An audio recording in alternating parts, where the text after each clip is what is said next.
It's just before dusk, and the serene calm in this corner of Waverley, Nova Scotia is broken by fires, car crashes, and stabbings.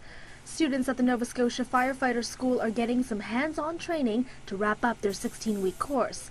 It all begins here at the dispatcher's office, where the calls are constant and unrelenting.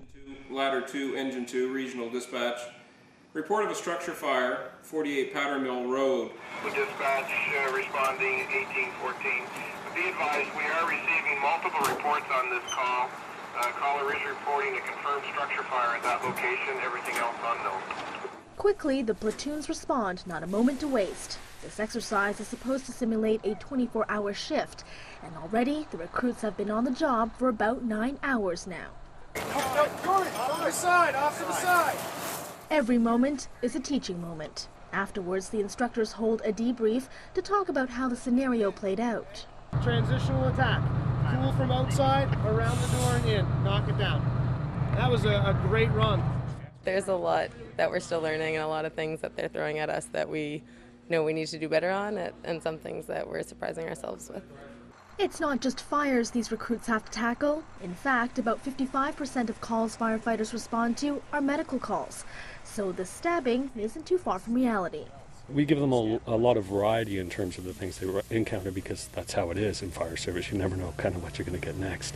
I've been in the course of my career dispatched to anything from a twisted ankle to one time a reported UFO crash. For some recruits, it's an eye-opening experience into a career they've always dreamed of. Well, I've always wanted to be a firefighter. Runs in the family. My dad's a firefighter. His dad was a firefighter. His dad was a firefighter. So it's kind of a thing I've always had an interest in.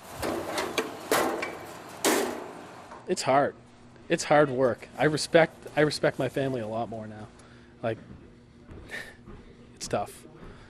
Just how tough becomes evident as the night wears on. There's no real time for rest. Calls are unpredictable and can come at the most inconvenient times, like during supper. All this is meant to develop stronger skills, teamwork, and ultimately better firefighters. If we get good experienced recruits who become good professional career firefighters who serve our public well, then our public safety is advanced and our community is better. I'm fairly certain that I've, found what I'm supposed to do. So we'll see when I go out there in the real world. And the real world isn't that far off. In about 2 weeks, this batch of recruits will begin their placements at working fire departments, where all this will become part of the daily grind. Rebecca Lau, Global News, Waverley, Nova Scotia.